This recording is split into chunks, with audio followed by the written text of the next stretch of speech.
All right, how you all doing? Great. You all sleeping? That's great. Is this comfortable? Right. Not too much noise for you? Want a pillow? All right. So welcome to the Universal Audio booth. We have the great pleasure of having Darrell Thorp right here,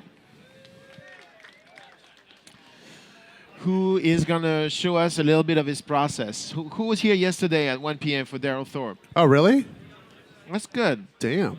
But there's a lot of you who weren't here yesterday. You guys should get like stickers or lollipops or something. They had the reserved seats. Okay, good. Yeah. It's in 4D. The seats are going to shake with the bass drum and everything. Lovely. Who was not here, just so you know? Okay, great. Darrell tracked and mixed the Foo Fighters records. You heard of the Foo Fighters? Pretty good band. They have a future in the business. And then we're going to show you the session of the song, and then we're going to pick up where we left off yesterday. We're going to start looking into vocals. So good. Bravo, Foos. Bravo. Bananas. Bananas. All right. That was fun. That's such a good track. Such a good job engineering this. That was the last song that Dave wrote on the record. They went on they had like a 2-week break. The guys are really good about being a family man, so their kids were on break from school, so they were like, oh, we're not working, we're going on vacation, so go on vacation. And the day we came back in the studio to finish the record, he called me in the morning and he was like, are you ready to record? I wrote a new song on vacation. I'm like, I'm ready. We cut that one, so. That's awesome. That's just awesome. So yesterday we looked a little bit at the 2 mix. Yes. And some of the drum stuff. Let's look at the vocal effects. Okay. Because it's pretty special. And we did that a little bit yesterday, but I think it's worth repeating. Okay. So we cut the basic tracks first, and then Dave he went off in some corner and he was like, you know, I'm ready to sing lyrics. And I said, okay. So he came up with the concept. He came in and he's like, Darrell, do you know this song "We Could Be Heroes" by David Bowie? And he's like, yeah, I know it. So I did a quick Google search and researched it a bit. But basically, in the verse of that song, Bowie's vocals dry, and then in the chorus, the producer had 2 room mics set up, and he turned the room mics up for the chorus, so it gets this big roomy sound.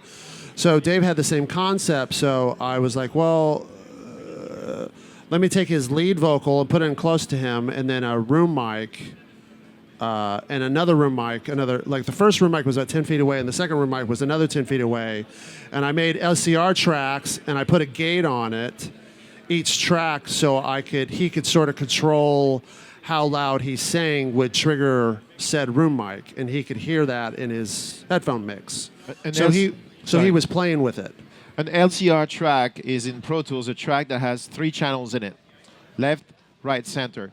Now, Darrell is not using it as left, right, center. He's using it as close, mid, far, right? And in Pro Tools with an Lcr track, you can actually choose.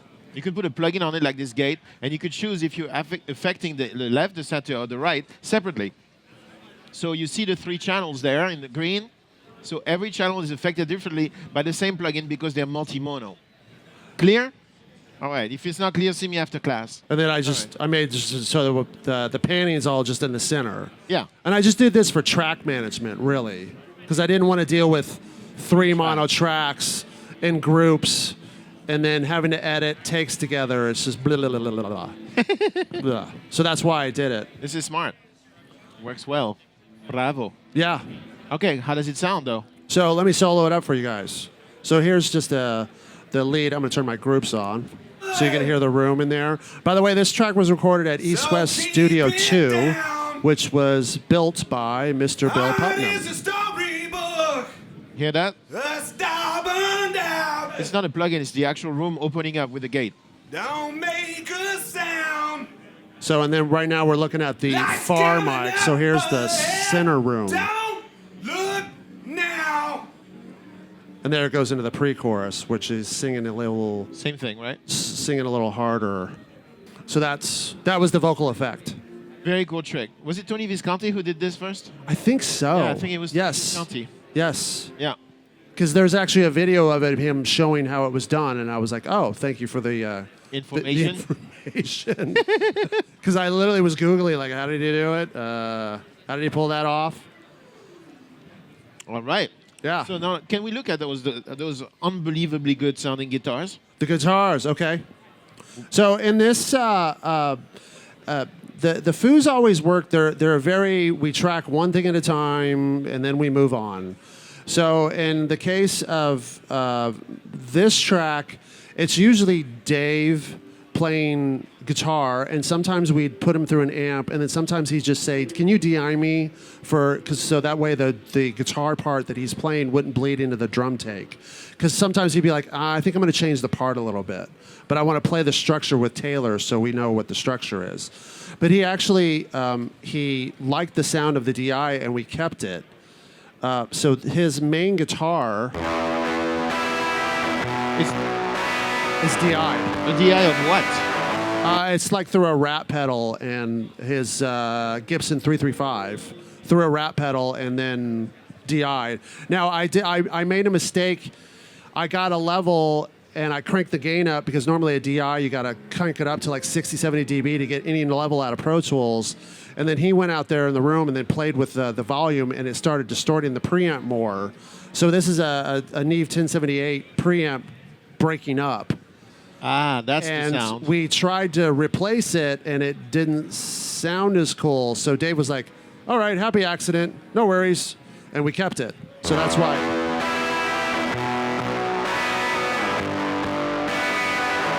If you listen real closely, it's kind of going. Yeah. That's the mic pre-distorting. Play it again. So that's Dave, and then the main guitar parts are Pat. The other guitarist, the rhythm guitarist of the band, he was kind of like the main meat and potato.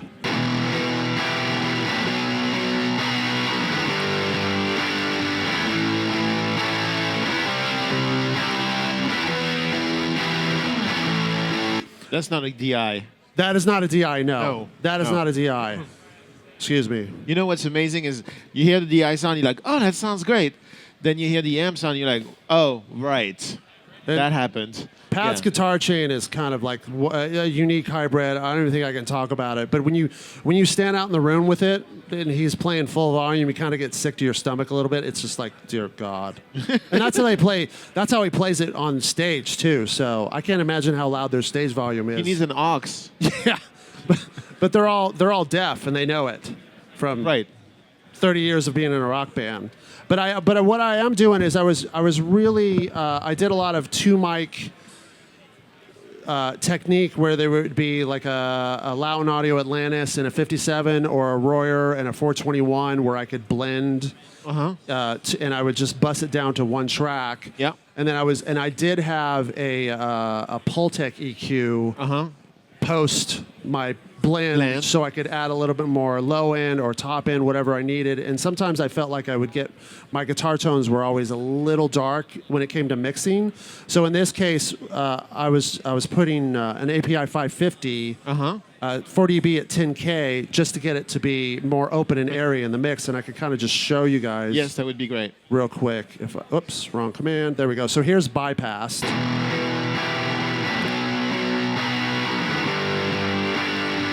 And then here's with a little bit of top, just to make it. And when you hear it soloed on its own, you're like, well, do you really need the air? But when you put it in the track, it needed the clarity just to cut through the mix a little bit. Let's do that. I think Let's that's do very that real quick? interesting. Yeah, okay, yeah. so option. So I'm going to play it. I'll play it without. So here's no. I'm so sorry, guys. My fault, I'm a little slow. Oh.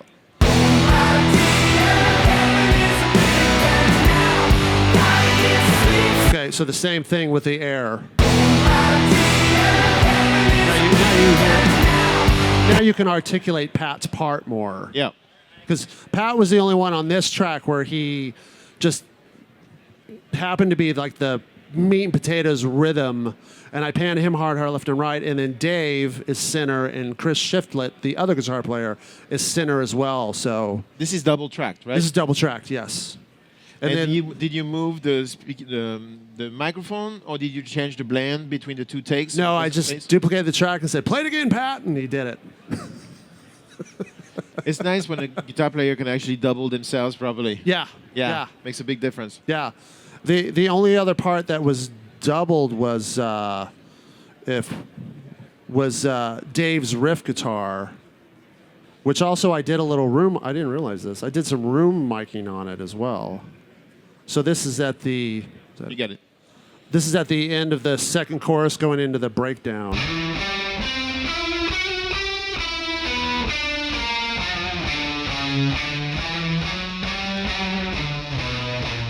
Wow.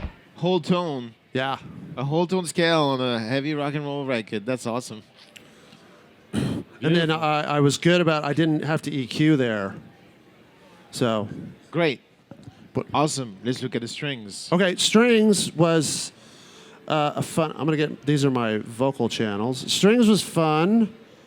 So we had That's a lot of fun. I just kept. It was a quartet, and the producer wrote the string part, and so every part we tripled with the quartet. Yep. So I know I could have bounced it, but it was just like, I'll just keep it in case somebody says, I need that one part louder, I need that one part quieter. They only ask for it if you bounce. Yes, Yeah. exactly. If you don't bounce it, they never ask for it. About 8 minutes after you bounce and remove the tracks, that's when you get the call. It's mathematically proven. I thought I had a... Oh, there we go, here we go. There we go. So here, I'll play the chorus. Oop.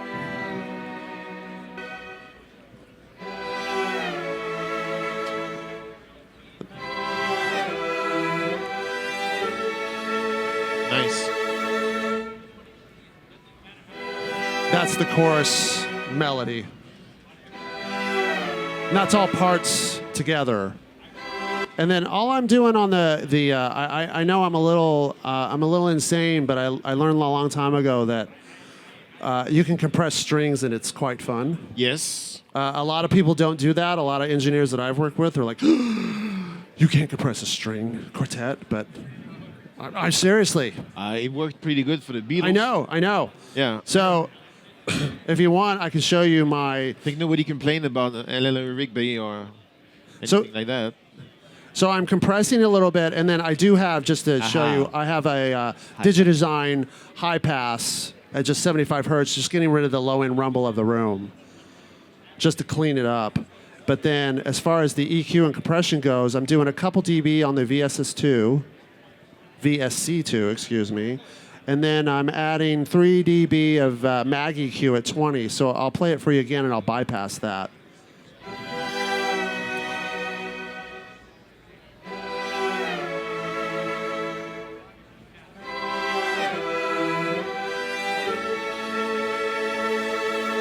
So let me bypass.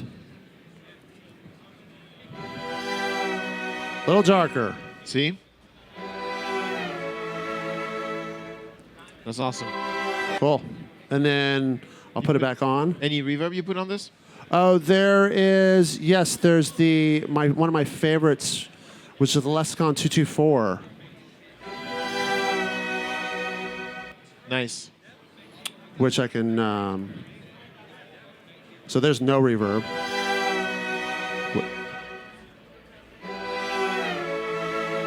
Some of these I cheated.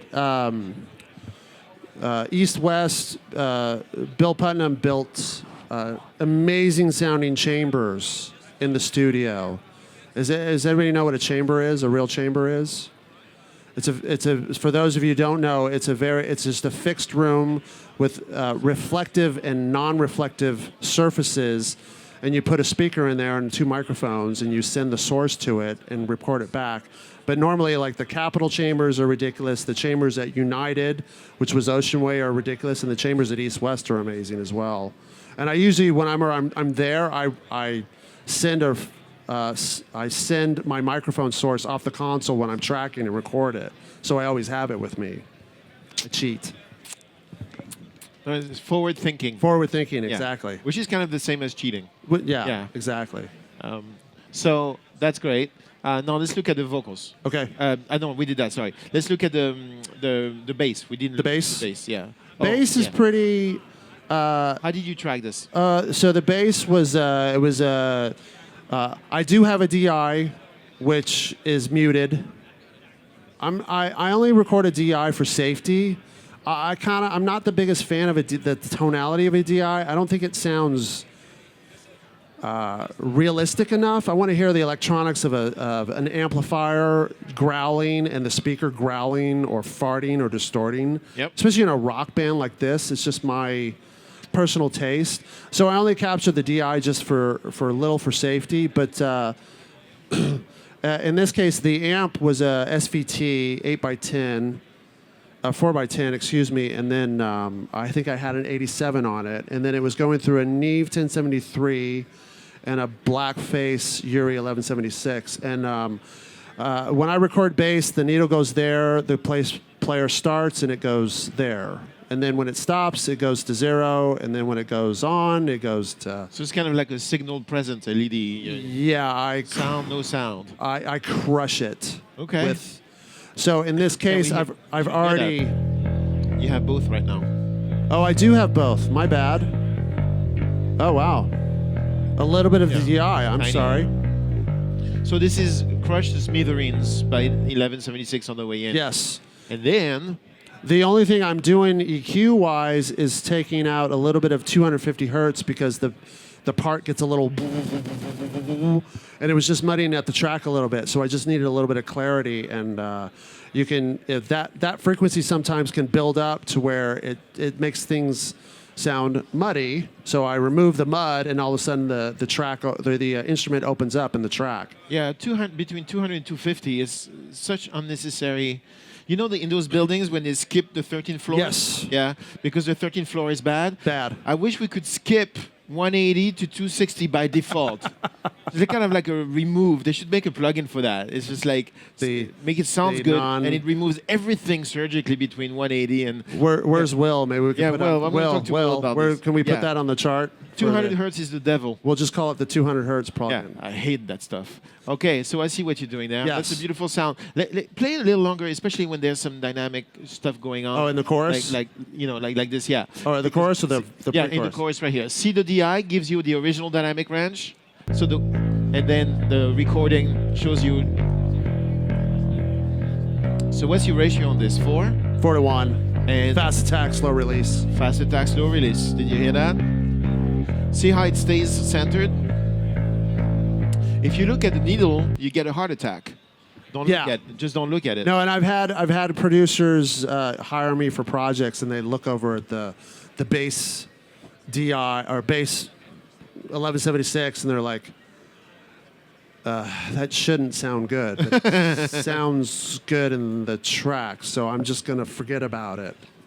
Yep. And leave it alone. Very nice. Yeah. Okay, so what did we forget? We didn't solo the drums. Well, that would be an interesting detail. Let's do that. Okay. I'll just start with like This is all real drums, right? This is all real drums. I'm a 47 Fed on the kick drum.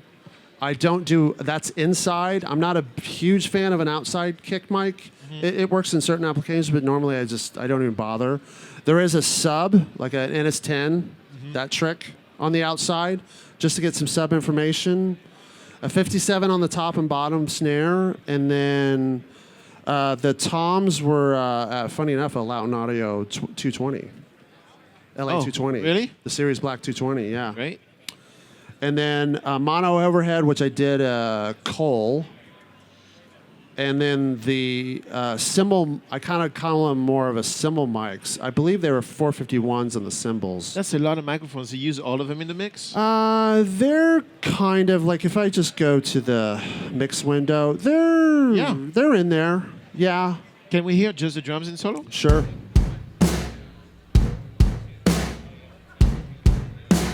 Wow. And then I'm really featuring the room. The Studio 2 is such a beautiful drum room. There's no gates? No. It's nice. And then what? One of my tricks that I like to do, and I will completely admit I stole from an engineering friend of mine, and he came over to one of my sessions and he saw my miking technique, and he was like, "Dude, you stole my trick." And I'm like, "Yeah." I actually like, in the instance of Studio 2, they have M50s, Neumann M50s, which are fixed Omni microphones that were designed for rooms or room recording.